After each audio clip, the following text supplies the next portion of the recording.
Wache, greetings. My spirit name is the one who behaves elderly. Maskwa Natotem, I'm from the Bear clan. Mashkego Isko Gomaga Eo Sko Nina. I'm Mashkego Cree and Eo Cree. Atobaskat I'm from the Attawapaskat First Nation. This is where I was raised. Nagawi, Atobaskat Hoschil, Egomaga Nohtawi, Kashesibi Hoschil. My mother is from the Attawapaskat First Nation, and my father is from Chisasibi, Quebec.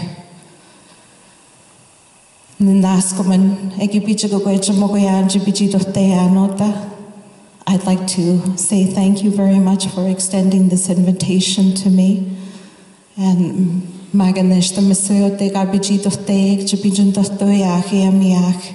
and for all that are present here to come and hear our women, to hear the voices of our women.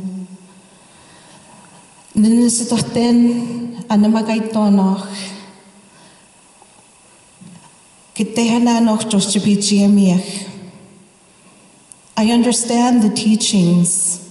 What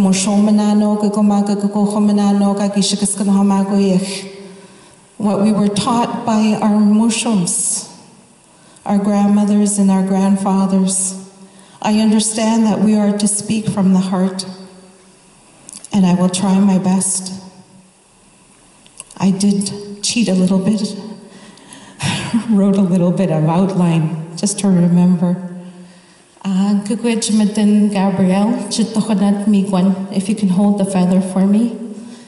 I am on my moon time at this time, and I'm not able to carry my eagle feathers. I want to mention before I move on, we have fasters. I understand that, I'm sorry, what was the climate fast? Can you please stand?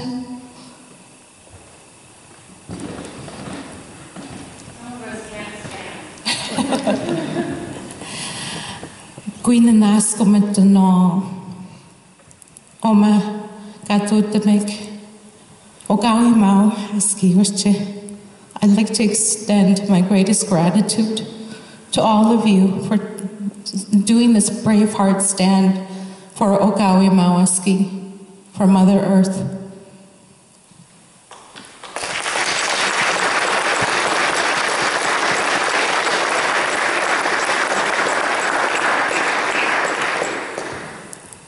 I don't believe in coincidence.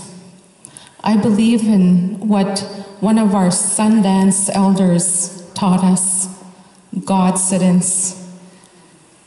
And the bringing forth of this spiritual fast brought me to 2 years ago when my children embarked on a spiritual fast to bring attention to the intergenerational child warfare genocide.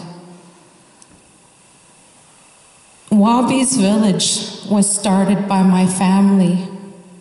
We are a non-governmental organization, and we run purely on family funds. We don't take any government funds or any other sources other than my family's. And how Wabi's village came to be is we are 5 living generations of this ICWG. They're the war conflicts known as the Indian Residential School, the 60s Scoop, the Indian Day School, and this current war conflict known as the Millennium Scoop. In fact, we have more children in care than at the height of the Indian Residential School. This in spite of the Indian Residential School apology extended by Prime Minister Stephen Harper in the House of Commons. And my grandmother was in the House of Commons receiving that apology directly from the PMO. Her name is Marguerite Wabano. Today, she is 111 years old. My mother, who is also a residential school survivor, was present in the House of Commons. And my son has been kidnapped, wrongfully kidnapped by the child welfare system. Our plight started in 2003, and while in the care of child welfare, my son, if you can look above us over here to the second floor, my son at 4 years old fell from the second floor of the foster home, landing on the main floor head first. And he fractured his skull and had a hematoma, a bleeding of the brain. And thank God for Dr. Ventura, the chief of neurosurgery, performing that life-saving brain surgery for my son. It is the only reason why my son is still here. But my son is now permanently brain injured. He suffers from traumatic brain injury, dysexecutive syndrome, extreme tactile sensitivity disorder, ADHD, depression secondary to TBI. Child welfare would not give medical consent for Dr. Ventura to perform life-saving brain surgery. I want you to think about that. I want you to think about what child welfare is doing.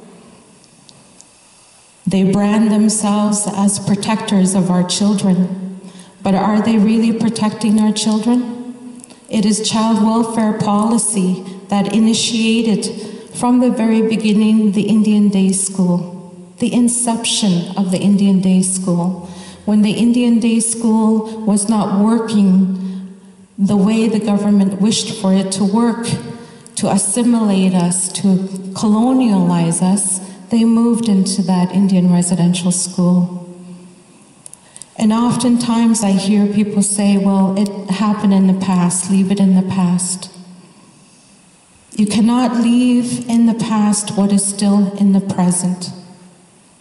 And I am here to tell you that violence against Ogawi Mawaski, violence against Mother Earth, is interconnected with violence against our children, against our women. It is interconnected, and we know this through our language. Waska b'mad the in the Mushkego Cree language, we know this as the circle way of being, circle way of living. And an attack was done on our languages, on our cultures. It is the best way to break the spirits of our people, to break the spirits of our children. Remove them. Take them elsewhere, away from their mothers, away from my instructions in the language, to show them how it is that things are interconnected. Our language is our code. Our language is our mores, our ethics, our values. This is how we know about natural law. Long before there was colonial law, we lived by natural law. Inano pamatason. Gisheman doga ushpamatasia hashigi wihtamago yaktandegi shpamatasia. By knowing the Great Spirit's teachings in our natural law, this is key to how we are to be evolved and interconnect and respond to each other. Our language. O egomaga anosoma kagi bichugo chamogoyak chibichiamiak ego anamagawi anamuntamat. Today, we were asked to speak about that interconnection of Mother Earth and violence against women. And one of the things I want to share is that interconnection in the language, and I'm going to do my very best. I brought my bag of hair. We've always been taught that Ogawi Mawaski is very much like us. She has hair, she has water, she has blood, she has bones, she has organs, she has heart. And it is important that it starts with us, how we treat ourselves. We collect our hair. We do not throw it in the garbage. We put it out on the land, or we put it into the sacred fire. Same thing when we have our children. We go into ceremony when we're having our children. For us, it is our Sundance as women, that I'm to abstain from epidurals or any mainstream ideas of intervention. But from the time we're little girls, some of us start receiving those teachings of what it means to be in a Noah school, to be an Indigenous woman, to be a Cree woman, to be a Mushkego Iyo Cree woman. And we are taught how to think. We are not to berate ourselves. Sometimes I listen to the language of some women and the way they respond to their own cycles, their life cycles. That is where we need to change. We need to start with us. And that's why I announced that I am on my moon time. There is a shaming that has actually entrenched itself in our Indigenous communities. I am a life giver. I am a keeper of that water. I am a keeper of our language, our culture. I am a keeper and helper to Ogawi Mawaski. And it starts with that moon time. We go into ceremony when our children start our moon time. They go on a berry fast. I remember my daughter fell apart when she thought she couldn't eat any kind of fruits, and she cried and cried. And it's the berries that we abstain from during our 1-year fast. And the children go through teachings, instructions. They're given those words and ways of being. And you know what? We can do our part to share those things. In the end, it is our children, because they are on their own sacred journey. In the end, it is up to them. It is up to them to take out those sacred tobacco flags onto the land, to take out that water, to say thank you. It is up to them to put out the spirit plates. It is up to them to collect their hair and put it into the sacred fire. It is up to them to fast. I can teach. My grandmother used to say, I can teach you, but I cannot learn for you. Now, why am I sharing this? I'm a survivor of missing and murdered Indigenous women and girls. I lost my daughter in 2001. I always say I had my own 9/11 experience. And I'm also a survivor of intergenerational child warfare genocide. I've been part of the Indian Day School, and I'm also a child-taken survivor, where many mothers and fathers, children were kidnapped for being Indigenous. For being Indigenous. And I'm also a child of Mother Earth, coming from Attawapiskat, where De Beers is mining our diamonds. Now you have the Ring of Fire project that is coming in. You have Noront wanting to extract our resources. And every time there is a discovery of other resources they want to extract, my heart, mitanim danamisin, tatoi behtaman, kontoi wito jagatig, kontoi wieto dogano togawi mawaski. My heart aches every time there's a discovery of another mineral, a resource.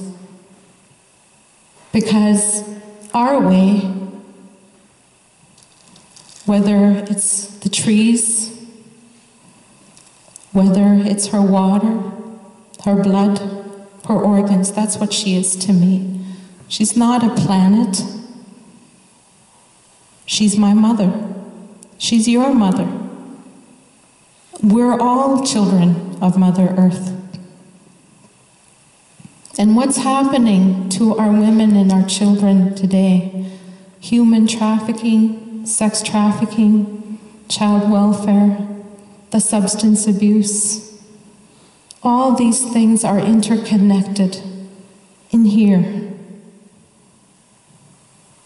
We need to go back to knowing how it interconnects.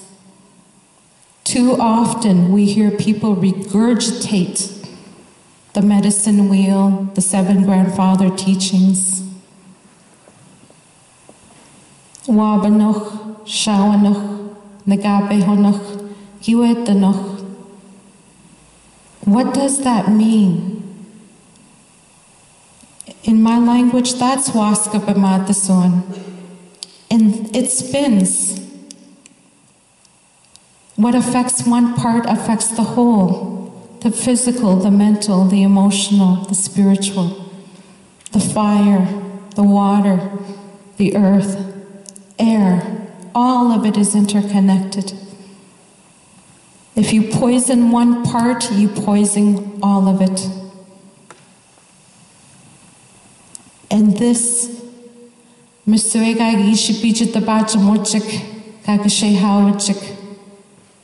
the prophecies that were given to us by our wise ones. Now we are bearing witness to those prophecies. It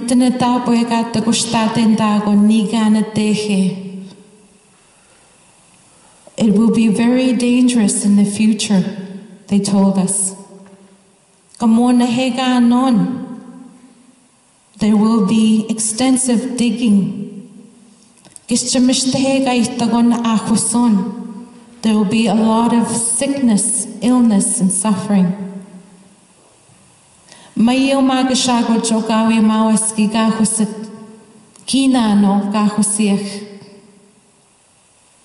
It is us. It is us that are sick. Mother Earth has never been sick. It's us that created illness for her by our digging, by our disrespect and sacrilege of Ogawi Mawaski. So we need to pay attention. Our elders, listen and know. What is the difference between an elder and an older? Sometimes I'm listening to when our older ones are saying prayers. And I can hear that there is no calling of the woman. It's based on our Father who art in heaven, hallowed be thy name, thy kingdom come. Our pipe is spogan, is made up of the bowl and the stem. Similar to this. That's the woman and the man. If we leave out the man, we have no pipe. If we leave out the woman, we have no pipe. And when we say our prayers, we have to call all of them in. Because we cannot survive without the other. We have to acknowledge them. We have to honor them, respect them in the way we live, in the way we call prayer. And colonialism has impacted us spiritually to fear the woman.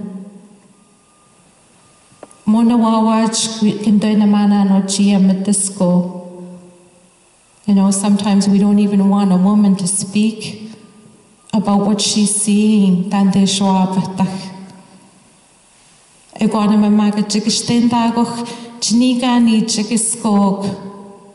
This is the importance of why the woman needs to be the leader.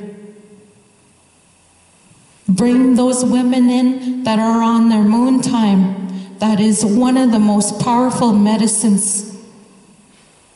And yet this culture has taught that a woman on her moon time is a dirty woman. Mana. They have taught our women that. But they are our medicine keepers. This needs to be extended out there.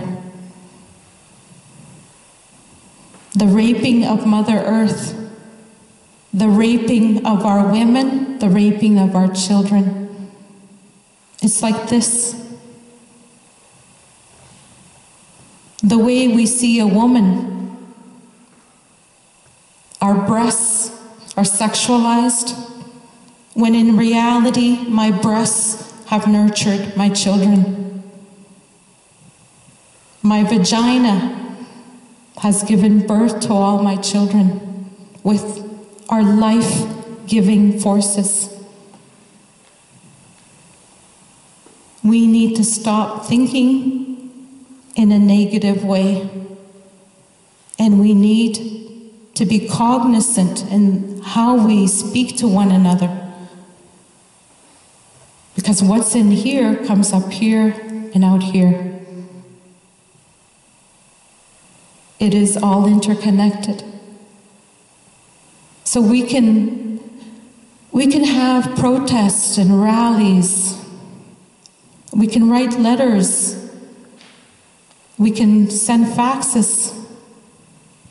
But it starts with us in prayer. I ask, where do you want me to go? What is it that you'd like me to say? So before I even got here, when the invitation came, I put it out there. Now you help me. I will do what you want me to do. I will speak about what it is you want me to speak. Enlighten me. Because we are all vehicles. We're vehicles from Geshemanito, the Great Spirit. Our source of life. Our Maker. The Master. We have all these teachings. We are the experts. Go there asking for that connection. One of the teachings we received was to wear our hair in a braid.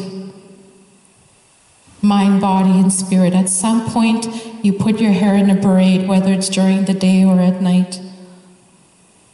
And it reminds us of that umbilical cord, that interconnectedness, that connection to our great Creator.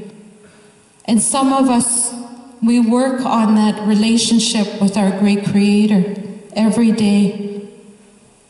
And that relationship is strong. And some of us, our spiritual connection is but a single strand of hair. And this is what we need to work on.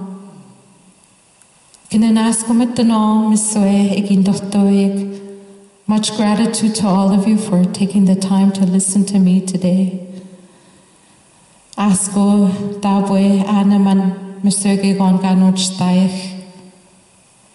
I am cognizant of the fact, I have an idea that some of the things we face, the challenges, are difficult at times. They take its toll on us. And that's why it's important to put out our offerings. You know, even if you don't have money for tobacco, your hair is like tobacco. Miigwech. Thank you.